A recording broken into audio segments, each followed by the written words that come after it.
YouTube, man, it's Rico, man. I'm back with another video on the channel, man. Y'all see what we got going on, man. Now, this was a requested video. The murder that started the war in Newham, Northside Newham versus Southside Newham, man. So this pretty much is gonna tell me about why a couple of these gangs is going at it, man, and what happened and the backstory and stuff leading up to what's going on right now. But other than that, man, if you're brand new to the channel or you've been watching videos on the channel but for some reason not subscribed yet, man, hit that subscribe button right now. So we on the ground to 5K. We trying to hit that by the end of this year. But also, if you have friends and family that watch YouTube videos and enjoy content like this, tell them about our channel. And hopefully they come by, subscribe, and become supporters and help us on the grind to 5K. And when y'all do that, make sure y'all smash the like button on these videos, comment, and all that good stuff to help these videos get recommended to a larger audience of people, and hopefully bring in a whole bunch of people to support us and help us get the 5K. But other than that, man, we finna go ahead and get this video starting with the screen record. That's started. We finna start this video now. Amanda Walker joins us now live from the scene. Amanda, you've been there all morning. What are local residents telling you? Well, they're telling me that they saw around 100 young people, teenagers basically, gathered out on this street after this party finished. The police came here on a routine patrol and they discovered this large group that dispersed when they saw them. And it was then that they discovered this 15-year-old boy with stab wounds to his chest. Do you have a sense of where this north versus south conflict in the borough begins and why? Well, I spoke to a man who's in his 30s, and he came to see me with someone within the community, and it was fascinating listening to him just telling about how it started with Stephen Lewis all those many years ago.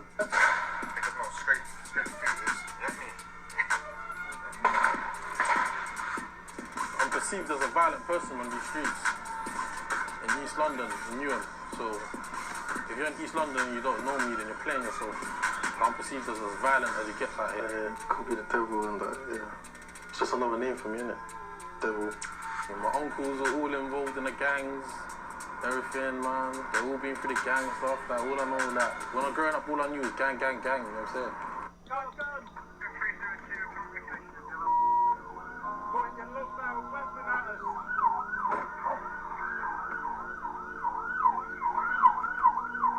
And it's crazy to be trying to do a getaway drive out there, man. Y'all streets is so narrow. Every time I see y'all streets on movies, music videos and stuff, y'all streets is really narrow. We got some streets like that out here, but not too many of them, and I really don't like narrow streets like that because it do make it hard to drive and make sure you do not really running into nobody and stuff like that, because some people just be crazy doing weird stuff when they just walking or whatever the case is and stuff. So it's really narrow out there on the streets to drive and stuff. I probably, if I visit out there, I'm probably not even going to attempt to drive. I'll probably just Uber or something everywhere and leave it at that, man, and avoid that headache, cause yeah. But it's crazy too, back to what young Dizz was saying, like pretty much all he grew up is knowing gang, gang, gang. Like that's how it is for a lot of kids, the youth growing up in the street family and stuff, etc., man, because they don't have nobody that's gonna basically stop the cycle. Like everybody that's pretty much older is involved in the streets themselves. So during that time period, all they pretty much is teaching the young, like, all right, this what your pops, cousins, etc., uncles all be doing and stuff. This is what we be doing. We got respect out here. We got a name out here. People know who we is. They know what we about, etc., So that's too a factor in why the youth is a lot of the times in street gangs and stuff, because they learn it from family members, cousins, friends, etc., and they get pretty much influenced heavily at a young ass age. So by that time they so heavily influenced, they probably don't even think about the other ways of really making money and stuff the legal way and going crazy the legal way and pretty much getting your family up from the ground up, etc., instead of going through the streets. So the cycle pretty much has a slim chance of being changed at the end of the day. So that's how it is most of the time. Free the servant, free the man them. Maludi says her brother Promise always stayed out of trouble. So far, the family have had little information on what exactly happened to him. CJ and his friends were in this playground on Monday the 4th of September.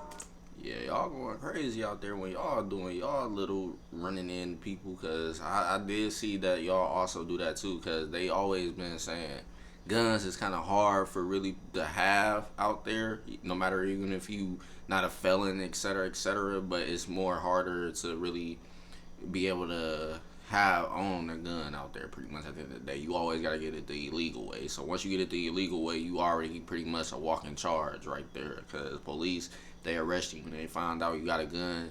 You pretty much going to jail, you're gonna get a charge or whatever the case is, etc. So now that's why y'all see people with blades and all that stuff. And I'm explaining that to the people that's more from here and stuff like that, that might not really know about the UK laws and stuff like that. So the UK people that's on this video, I already know y'all laws and stuff. So I'm not really talking to y'all at the moment. I'm talking to the people that's out here. But yeah, man, so they pretty much gotta have machetes, samurai swords, and all type of stuff, pretty much knives and all that. Or shoot, if you got a car, shoot, run people over. At the end of the day, that's how they do their hits majority of the time. But they do have shootings though, so it's less shootings than it is out here though, for sure. But it's crazy though. At about 3 o'clock, a silver Range Rover came in from this road here. The occupants got out and started shooting indiscriminately at the group. A 17-year-old boy was shot in the leg, and 14-year-old CJ was shot in the head. So, we got to talk about the war in Newham. Now, a lot of you might be familiar with this situation, but whether you are or not, today I want to get down to the origins of this story and see how this war came about, which has seen numerous casualties and a number of high-profile murders. A lot of them being children, even as young as just the age of 14 years old. What makes this a lot worse, though, is some of these murders have gone unsolved. But for anyone who doesn't know this situation, Newham is located in East London, and it's divided into North Newham and South Newham, with members involved in this ongoing dispute, labelling it as Northside Newham versus Southside Newham. In Northside Newham, there's 5 main gangs, which are from 4 different postcodes located in different areas in Newham. Postcodes, for any of my viewers from outside of the UK, are pretty much the same thing as a zip code. So E13 is located in Plaistow and is home to the Chad Green Estate, or CGE for short. E15 is located in Stratford and is home to the Broadway, Abbey Road and Church Street estates, and as a collective they go by 15. Another E15 gang, again located in Stratford, is home to the Alma Street estate and they go by M15.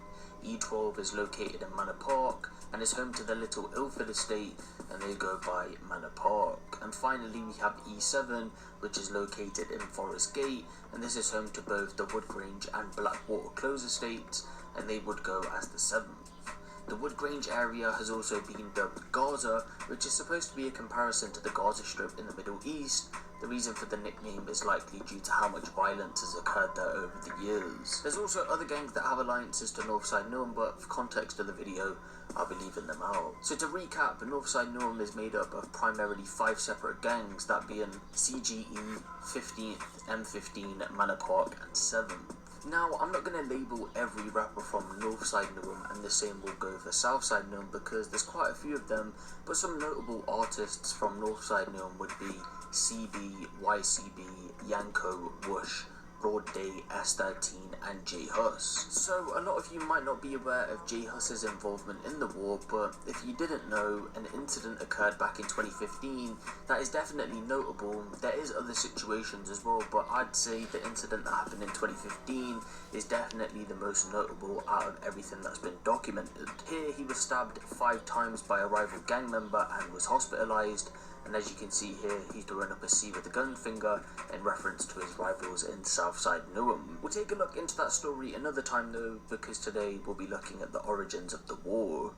So Southside Newham mainly consists of 3 gangs which are from 2 different postcodes located in different areas in Newham. E6 is located mainly around Savage Gardens in Beckton, however the gang has spread all over the E6 postcode and they go by the name 6th or ACG, which stands for Anyone Can Go. E16 is located in Custom House and is home to the Freemasons Road Estate and various other areas of Custom House, and they go by the area name Custom House.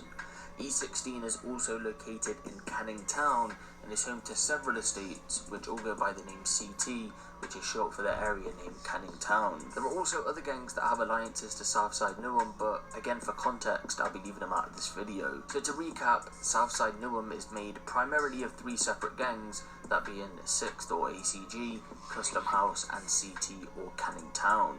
Some notable rappers would be Young Dizz, AB, D-Sav, Striker, Kojo Funds, Castro, and 2 members who aren't rappers but are well known within the scene are the Terrible Twins, and these 2 are twin brothers who go by the name S-Twin and H-Twin, or Twin S and Twin H. If you want to know more information on why those guys are so known in the scene, go check my throwback case I did covering their backstories. I will leave it linked down in the description below. So, the origins of this story date back to around 2008 because getting into too many specifics could take us back further. Now, from people who I've spoke to who were involved in the ongoing dispute from the origins, have told me that originally, believe it or not, the issues were more personal rather than it being Northside Newham versus Southside Newham like we know today. Mainly it had been people from Custom House having personal issues with various different people from different parts of the borough, and I've been told that Custom House even used to be people from Beckton. As you guys know, Custom House and Beckton today are linked up with each other to make Southside Newham, but I'll explain how the beef between the 2 sides calmed down towards the end of the video. Custom House also had issues with other people, which they still continue to beef today, with the likes of people from Plaistow and Stratford. So around that time, I've been told that Custom House were linked up with Maryland, Portuguese Mafia and Canning Town, some of which they're still linked up with today. Again, like I said earlier on in the video, some gangs are still affiliated with the ongoing war, but for context of the video, I'm leaving them out. So with all the personal beefs that Custom House was having with various other people from different parts of the borough, it all came to a head in early 2008 at Britannia Village. It's been said that a boy from Stratford had tried to rob someone's chain from Custom House, and Major, who will become more relevant as the story goes on, had intervened in this situation. The person from Custom House who nearly got robbed hadn't actually been involved with Major and his lot, but because they were from the same area, I've been told that Major wasn't going to stand for it. A short while later, in a related incident, it's believed that a brawl had taken place, which resulted in someone getting stabbed, and then someone from Custom House had pulled out a firearm and was about to shoot someone from Forest Gate, but a neutral individual intervened to stop anything. So it's pretty much like you got all these gangs that at one point damn near linked up to basically try to solve a situation that happened with 2 people, but during that whole thing it pretty much went south and pretty much stuff happened that led to somebody getting killed, stabbed and stuff, and that pretty much just did any chance of making things right at the end of the day. So it was pretty much a situation where they was trying to handle it the right way, but it ended up going south once somebody got stabbed, and then on top of that, somebody else could have potentially died because they were about to shoot somebody from a different set. But a neutral person who was pretty much cool with both sides stepped in, so they didn't do it. So it's always people. You kind of need a person like that too. At the end of the day, somebody that's neutral, somebody that's cool with everybody.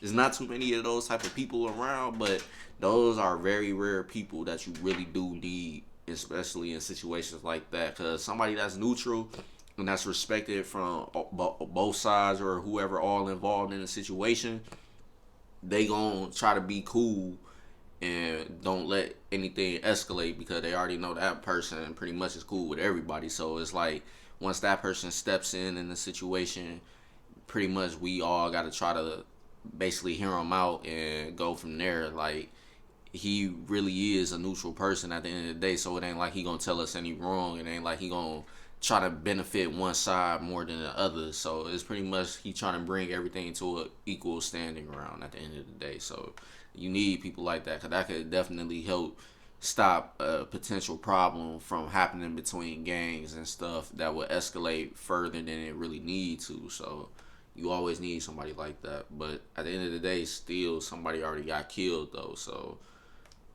that's why it's already pretty much dead on that situation, because somebody did die. But another situation could have potentially happened if somebody got shot that night too, but it didn't happen. So it could have been two different bodies that could have caused an all-out war at that point. But that neutral person was able to step in and hurry up and try to defuse the situation from going any further. More from happening. But because of these two situations, it had stopped being a more personal beef, and this is where we would start to see the areas form more properly, to where they would go on and beef each other as a collective. Remember, at this time, it wasn't separated into North versus South though, because Custom House still had issues with Beckton. So we now need to fast forward the story from early 2008 to the summer of the same year, and we're now introduced to 15-year-old Stephen Lewis, who goes by the name Captain Rockets. Stephen Lewis was from Plaistow E13 and was a part of the Plaistow Mandem gang, who now go as CGE, or the Chad Green Estate. It said that Stephen attended Lister Community School and was a popular teenager who was well liked in his preteen years, but once his parents had split up, it said that he, quote, started to go off the rails, and it was then he became involved with the local gang. Describing the gang, one local boy at the time told the Daily Mail newspaper, quote, "They rush you if they see you on your own, and they pat you down for your phone and steal your money." By the late summer, early autumn of 2008, it's believed that Stephen at this point had been expelled from school and had ended up spending some time in jail for a robbery. It's unsure exactly when this happened, but either just before he went into jail or whilst he was in jail, he had got into an altercation with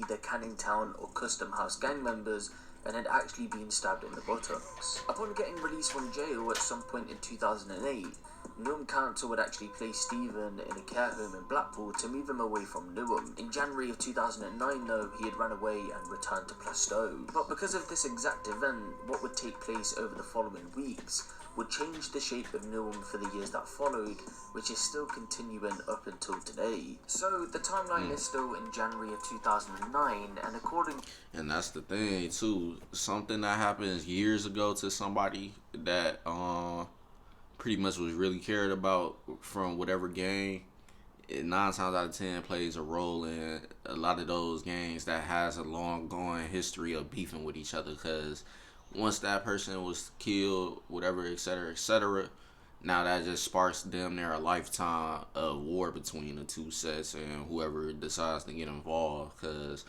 once a person dies, now that's just going to continue the cycle of retaliation, revenge, etc., whatever you want to call it. So that's why some of these beefs be having years behind it, not just a day, a month, or a year. No, years. So to this day, he pretty much saying that it's all because the guy, I believe they said he was 15 at the time, pretty much got killed. So that's why it's still ongoing today. And then on top of that, plus the people that ended up getting killed later on in the situation. So at the end of the day, this is basically a whole lifetime war right here, pretty much. At the end of the day, it ain't just no small war, it's a big war. Too many people got killed behind it. So that's pretty much the big factor of why this beef is still ongoing. People is dying. So to reports, they claim that in the weeks leading up to the event, which we're about to take a look into,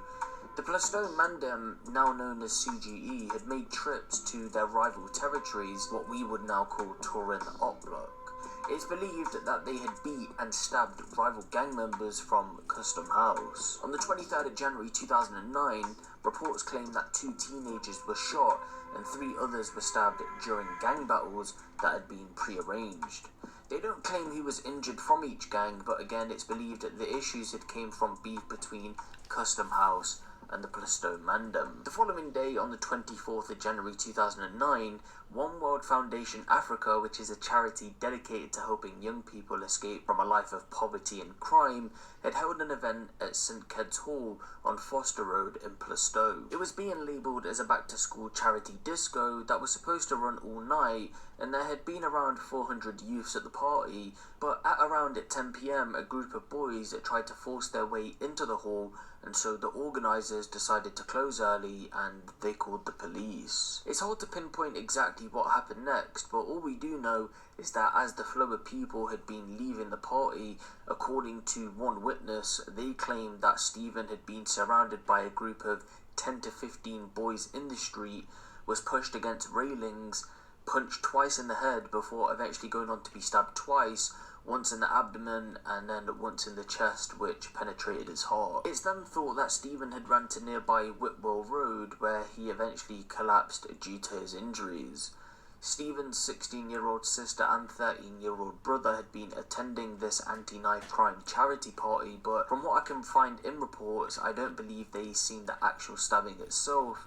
What we do know though is that they rushed to his side and Stephen's sister cradled him as he laid dying in the street. Police were called to the scene, but believe it or not, it was only seconds after Stephen had been stabbed that police officers were on the scene. They'd been deployed and were patrolling the area as part of Operation Bland. This was to prevent the carrying of knives in the area.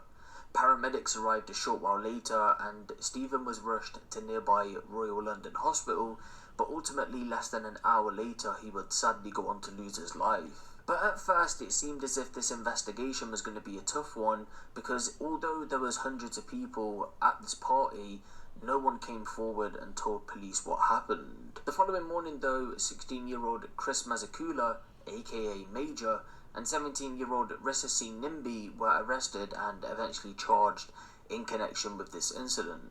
They both pleaded not guilty, and so a trial went ahead in September of that same year in 2009. Opening up the case, prosecutor Richard Whittam QC told jurors that Stephen went to the quote back-to-school themed party at St Ked's Church Hall in Whitwell Road, Plaistow, and said the night should have been an enjoyable evening but ultimately ended in tragedy.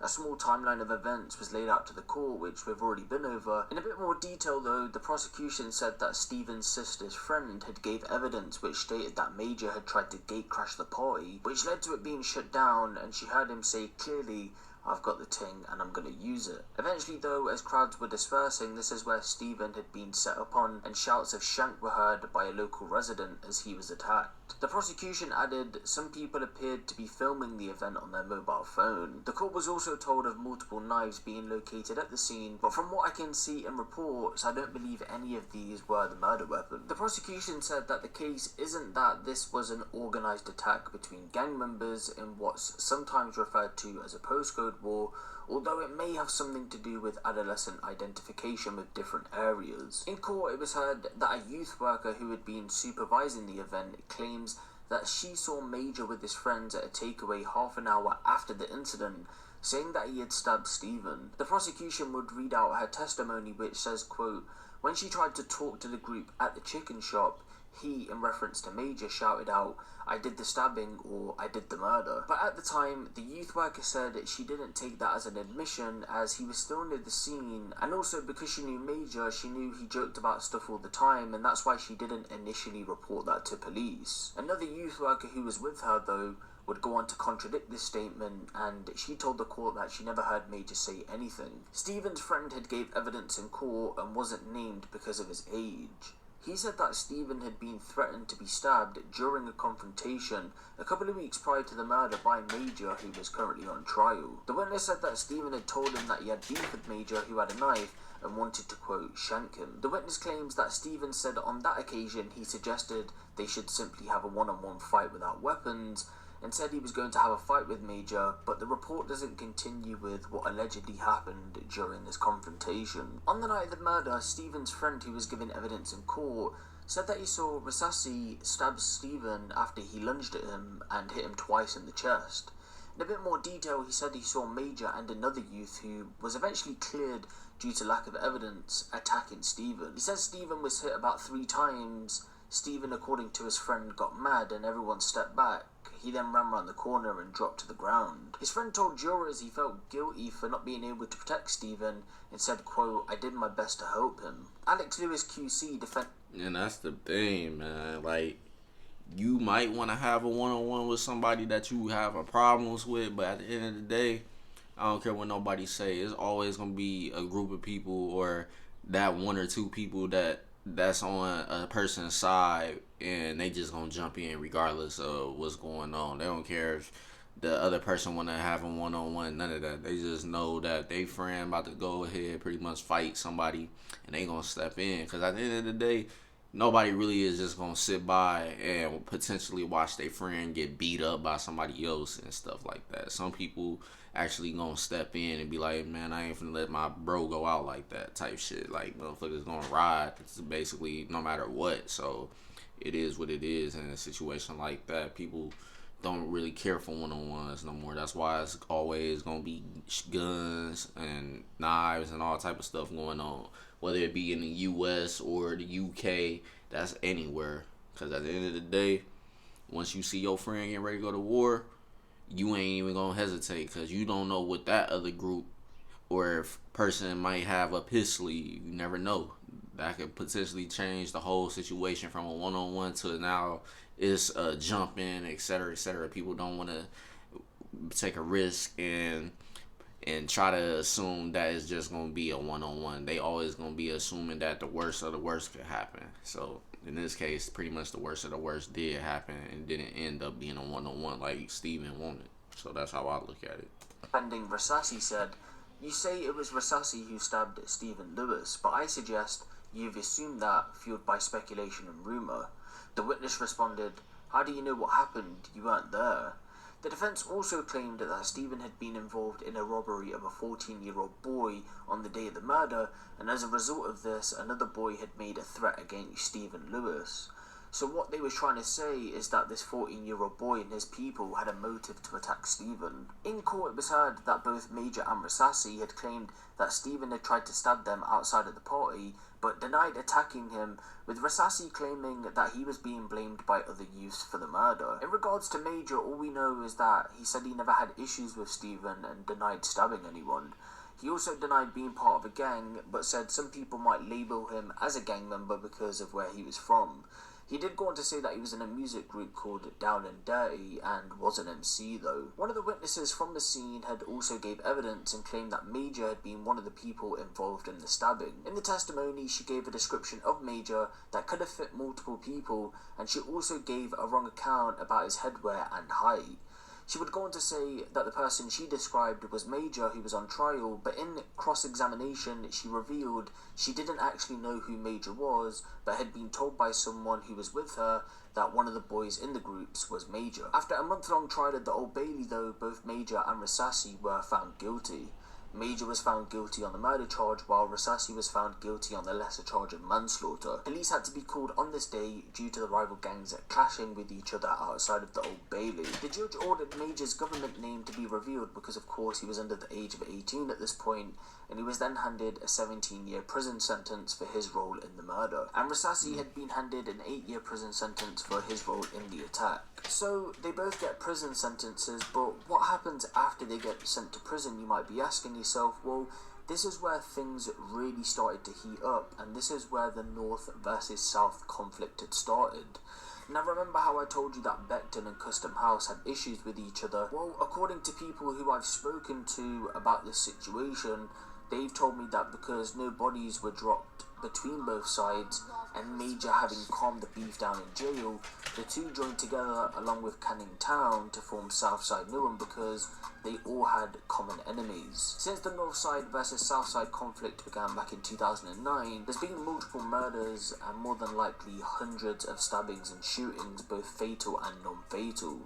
Of course, over the past few years, there's been some high-profile murders, such as the murder of 14-year-old Corey Jr. Davis, for which until today is still unsolved, and the murder of Promise and Kenda, both of these deaths getting mocked in drone music videos. Touching on drill music, the rise in popularity in the genre has also seen the war become more mainstream due to rappers on both sides giving glimpses into what exactly is going on in the streets. And that's usually too how a lot of these street beefs end up bigger than anticipated, because once bodies get dropped, pretty much the whichever side got the upper hand is pretty much gonna make a diss track on a person that got killed in a situation between the two, and then they gonna blow up, probably make money off of the music and get views and get some clout, and they gonna pretty much be made to look as the bigger group that's better and stuff, and then the other group, they gonna wait on their turn pretty much to they catch somebody from that side and drop them. Now when they get dropped, shoot, the same cycle. Make a diss track, get views, get money, whatever the case is, go crazy. And now if you got two sides that pretty much got people that's making money in music and they probably equal or one is better than the other, now it's gonna be money getting pushed into their sets and continue the violence going on. So now everybody gonna have a chance to pretty much capitalize off of the main person that's making the most money for them through the music stuff, and that's getting them set up nice and stuff. So it's pretty much gonna be an ongoing cycle, man. That's how it is everywhere with gangs and stuff like that. So once you get people like two groups with a large sum of money mainly coming from music and stuff, now they able to push out music to a whole support base, pretty much fans at the end of the day, and blow everything up. Now you got fans going here sparking stuff on videos or sending, and you got people too that be sending videos to rivals of that gang and stuff, telling them, oh, they made a diss track about this person in y'all group, this and that. And sometimes that might not even be the case, because it has happened. We seen that happen out here in the US. People like Young Boy, who constantly beefing with people in the industry out here in the US. We done seen fans of his spark pretty much make a YouTube channel, post a whole video entitled it a diss to a person. I think it was to King Von like months ago, back before King Von even got killed. And that video ended up getting hella views and ended up trending on YouTube. So that's another way to pretty much explain it, like how these groups get some of this stuff happening due to fans as well. So this is why it's an ongoing cycle, man. You got people putting out fake diss tracks. You got people putting out songs from actual let me reverse that. You got people that's out here pretty much finding unreleased music from a rapper, and it might have a video to it or whatever the case, but it ain't really released yet. So they release it, they sell somehow because they got it stolen, whatever the case is. However, they got the music video in their hands, put it on the internet, titled it whatever they wanted to title it, and that gained traction from hundreds to maybe millions of people. And now everybody like, all right, hey, yo, Lil Durk, whoever, such and such made this track on y'all and y'all guys. So that plays a role too, man. It's a whole lot of factors into why these beefs be getting blown up bigger than they initially should have been. So it's crazy at the end of the day, man. And that's why a lot of this stuff is going on to this very day. You got bodies dropping, sides want revenge, you got diss tracks going around, you got industry money being pushed into these groups, and pretty much now they just going crazier and crazier every time they get a chance to clown the other side for something that happened in a situation that involves the street. So that's pretty much how this cycle is continuing everywhere for street life, period. Newham. If you guys are not familiar with drill music for whatever reason, the two main faces of this beef would be CB from Northside Newham, who is currently serving a 23-year prison sentence for waving a shotgun at police, and young Dizz would be the face of Southside Newham, and he's currently serving a 12-year prison sentence for the kidnap and torture of a 16-year-old boy. I've covered both of their situations on my channel, as you can see here, and I will leave those videos linked down in the description, so feel free to go and check those out. Going back to the topic at hand though, it is believed that Major is eligible for release on the 12th of November 2026, around 5 years time, and at the start of 2020, Newham Street Blogs had posted this clip of Major onto their Instagram page. If you guys don't follow Newham Street Blogs, you should definitely go and give them a follow over on Hard to discover new audiences? It's time to try Taboola. Instagram. I just want to get one thing straight about this whole Stephen Lewis thing, fam. I ain't killed Stephen Lewis. I'm riding 17 years for a murder I did not commit. Facts. Although I kept my lips sealed and not said a word. Because that's how I stayed, that's how I was brought up. The other side I'd like to come cool and rap. And I don't know if he's telling the truth or not, because I wasn't there, obviously, and I don't have all the facts. And a lot of us probably don't have the facts, because this happened in the 2009, 2008 range. So majority of us probably wasn't even 16, 15 yet at that time. So we ain't got the facts, but it's some people like him that might possibly be in jail too for crimes they didn't commit. We got the history out here, and I'm pretty sure it's like that everywhere. Definitely out here though, it's been people arrested for crimes that they didn't commit, and they end up doing 20 to 30, 40 plus years. And some of those crimes they probably real life didn't commit and had no knowledge of. Like, how the hell y'all gonna charge me for something because y'all going off what somebody said, but yet I got evidence that even shows I wasn't even really involved in the situation, but yet I'm getting the most put it up against me. Now I gotta do this time. And sometimes when people figure that out and they finally get lawyers or people that looks into this case years later on, they find a way to get that person out of jail, and then the state that they was serving time in gotta pretty much pay them money for falsely arresting and penalizing for a crime that person didn't commit. And sometimes those range in millions of dollars being paid to that person. So it's possibly a chance that he really didn't commit that crime. But like I said, I don't have the facts, and we don't know for sure what really happened that night. That was back in 2009. So nobody really, unless they was there, actually knows what the hell happened and who did what to Steven and got him killed. So at the end of the day, it's definitely some people in jail right now for crimes they didn't commit. And somehow police is saying that they committed the crimes and have this evidence that leads to them being the ones that committed the crime. But it's just crazy, man. At the end of the day, it's hard to explain the law system everywhere, man. To be honest, some of them be messed up for real. So I ain't gonna say he for sure did it or not. But if he's saying he ain't do it, and a lot of people probably feel like he didn't do it, then that's probably just what it is. But still, to the law, he did it, and that's it. So he gotta sit and do that time, period. And sometimes they might even do it just because of the simple fact, oh, since you ain't gonna really tell us who actually did it, then you gonna take the charge for that person and be in here doing 8 time for him. So now what? So if you a person like him, like a majority of us is, we ain't gonna snitch on nobody. We ain't gonna tell no evidence. We ain't gonna tell nothing. We just gonna have to sit there and do that time, because you rather be in jail rather than being out on the streets known as a snitch. Everybody knows that. Hood 101.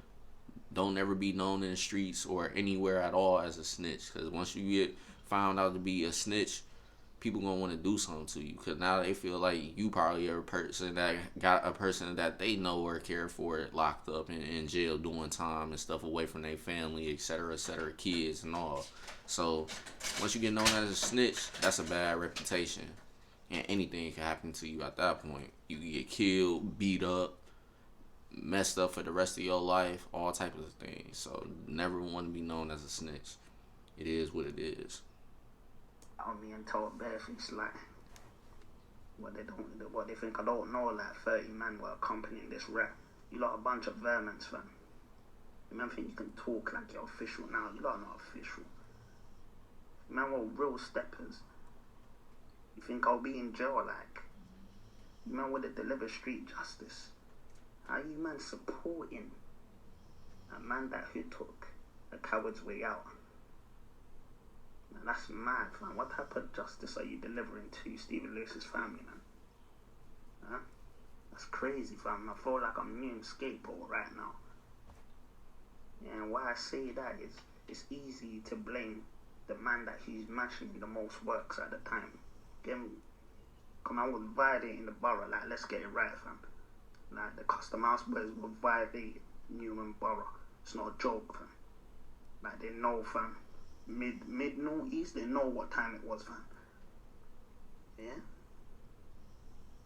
And when you have a problem like that, in their eyes, the only solution is to aid the police to get rid of them. I.e. me. They got rid of me like that. That's what they done. It's mad, fam. That's mad. That's mad, fam. Like, yeah, he telling the truth, man. People talk to the police and can falsely identify you as the person that did the crime, and now you up in jail looking fucked up, and you might not even be able to afford these big money lawyers that could potentially help you get out of jail for real. Because if you somebody that pretty much ain't got money, you pretty much stuck with getting the free person that pretty much is gonna handle your case at the end of the day, and they can only do so much because they not even getting you not even paying them to pretty much do anything. They pretty much is assigned to you by the court to help to pretty much speak on your behalf and stuff like that. So at the end of the day, you pretty much screwed, especially in a case like this. You man can't talk like you lot are Jordans, fam. Yeah, you were Jordans then and you're Jordans now. It's the kids over there that are doing the most, fam, and that's the thing though, because they don't even know what they're banging out for. And I hope like someone over there has sense and sit down the orders and ask them really like what's good, like how did this really start? Cause when they dig up the truth out the dirt, see that lie that sounded pretty and it looked good. When they told you the truth, yeah, a smart individual, smart Yanji would say, yo, this is long, fam. I'm about my money, man. I'm out of it, fam. Furthermore, where's the rest of the man that were there? Cause bear in mind, there was 300 people on that road. Not one person on that road can say they saw me mash the works. Not one, but this Ockerman of you. You ask anyone, you hear a bunch of he say, she say. And that's mad. That's why you see my side of things. They have no problems with stepping. Because there's some brother in jail.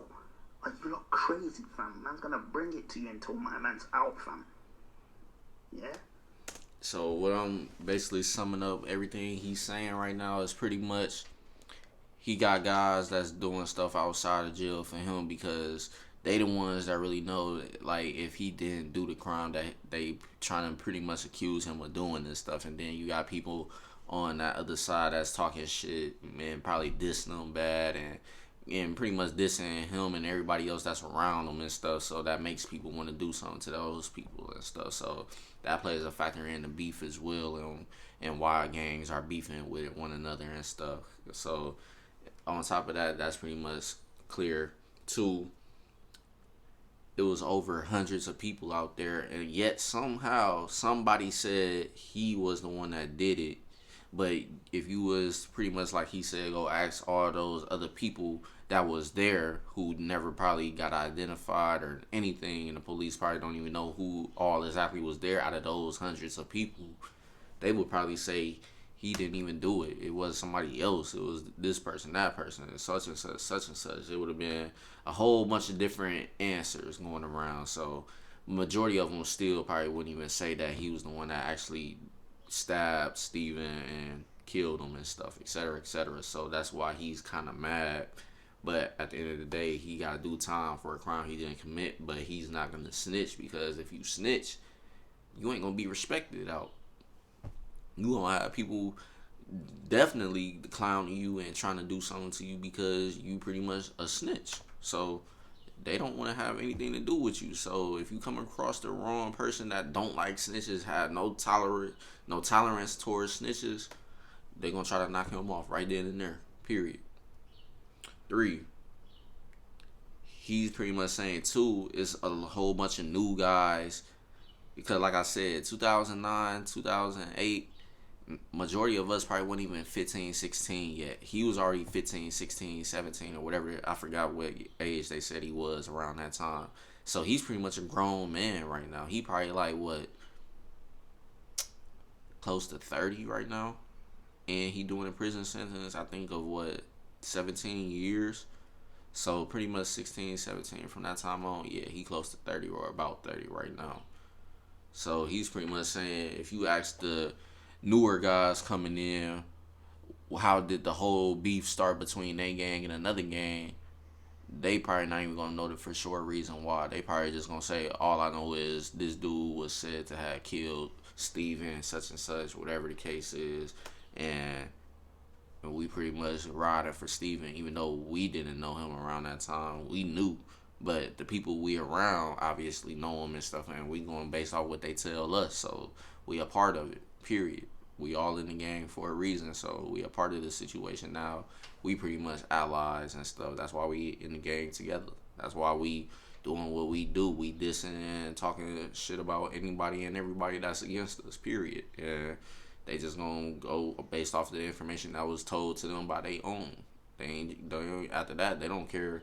Oh, do you know that he really didn't do it, man? My such and such bro told me that he did it, man. Move around. I ain't got nothing to hear from you. You ain't got nothing to tell me. I already know the truth. And that's just how it is, period. You gonna listen to the people you with 24/7, or you gonna listen to somebody that you barely know? That's pretty much to sum up everything he's saying. I'm just trying to let people know, fam, Carl. I've been quiet for a while, fam.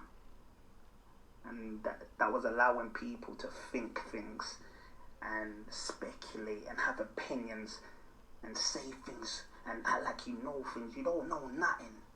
You don't understand this pain, this sort of pain, fam, because if you did, you'll be onto man from Plaistow, Stratford, Forest Gate. You'll be onto all of them. For the foul play that they committed back then. You want to, man. But I'm letting man know, brother. Yo, this is not a game, fam, man. And he ain't lying. You ain't gonna understand his pain. He up in jail, prison, at that, for 17 whole years. No freedom. Can't even really go just eat whatever you want to. Have a relationship, have a family that you want to have of your own. None of that, because he in jail, prison. And that definitely plays a role in a person's life and how they look and experience things, because they not living a normal life. Once you in jail, you following other people's rules. You wake up when they tell you to wake up. You go to sleep when they tell you to go to sleep. You use the bathroom when they tell you to go use the bathroom. You pretty much being treated like you a kid up in school at a young age at the end of the day, but you grown. That's just the difference. You're just grown, but you're getting treated like a kid and stuff. And then on top of that, you might got people up in there that's probably looking at you sideways because they probably feel like you had something to do with what's going on out in the streets and stuff, and now they know that you a op to them, and they gonna pretty much try to do whatever they can to pretty much hurt you, kill you, etc., etc. So I know what he's talking about, man. Yeah, he definitely ain't lying. People that ain't pretty much going through his experience ain't gonna understand the half of the pain he going through right now. 17 years, and potentially anything could happen to him in that 17 years while he was in prison. So people just don't really know exactly what he's going through, period, unless they experienced it themselves. And everybody will tell you they don't wish jail even on their worst enemy. Because jail ain't somewhere you want to be, period. You want to have your freedom. You want to be able to go do the things as everybody else that got freedom at the end of the day. So once you in jail, you pretty much limited in everything you do. This road thing is a lie, fam. It's done out here, fam.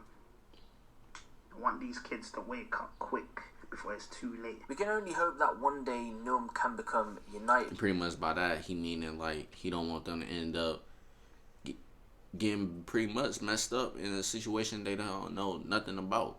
You pretty much fighting a war that you probably don't even really have the full facts behind.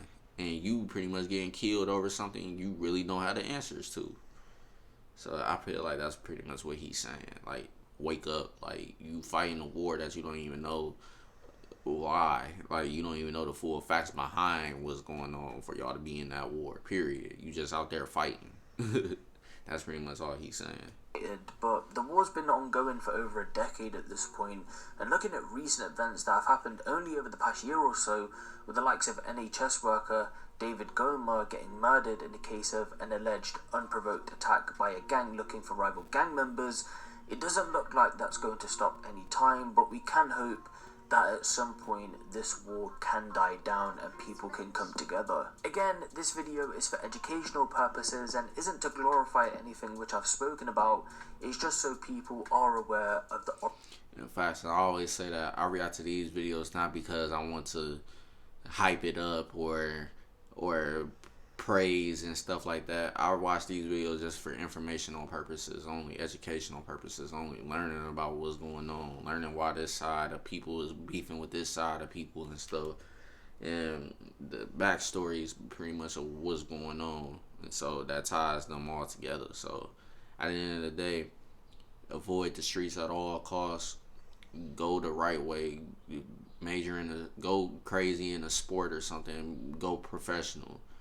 Go to school, something. Go to work. Do something that's positive and legal. Don't do the street life and stuff unless you really prepared to accept the consequences that come with it. And trust me, it's a lot of consequences of being in the streets. You gotta watch over your family, friends, etc., etc. All the people you care about. There's so many factors, man, at the end of the day, man. So... origins of this war and the murder of Stephen Lewis. Now, even though over a decade has gone by, families are still hurting, and I do want to pay my respects to Stephen's family and say rest in peace, and I do want to send my condolences out to them. The war in Newham has many tales which we can look into. Of course, some of them I've already been over on the channel before, but there's loads more we can deep dive into, but again, we'll save them for another day. For now though, it's been your boy Ape Hunt. And that's pretty much the end of the video, man. But yeah, man, at the end of the day, when his body's being dropped and stuff, that just adds on to the beef and a whole nother backstory right then and there. So it's like he said, so many tales you could talk about between these gangs and stuff and why they beefing. So it is what it is, man. But that's pretty much the end of this video, man. If you guys enjoyed my reaction to this video, make sure you leave a like, comment, and subscribe if you're brand new, man. And I'm gonna see y'all later on with more videos. And don't forget, we're on the grind to 5K. Smash that like button, man. I'm gonna keep saying it. Smash that like button and turn y'all post notification bells on too as well, so you know when we upload every single day. You don't never want to miss out. And then sometimes YouTube, for whatever reason, they notification thing do not work. So I'm gonna tell y'all, every 2 hours or so, check our channel, because we upload every single day, 99.9% of the time. If it's a day we don't upload, then it's a very good reason why we didn't upload, because something probably came up or whatever the case is, etc., etc. But 99.9% of the time we upload every single day. You can even go look at our channel right now. Every single day we got a video uploaded. And then the days that we don't upload, the next day we upload 2 videos. So definitely go check out our channel right now, man, and you'll see what I'm talking about. But other than that, man, I'm gonna see y'all later on with more videos. Peace.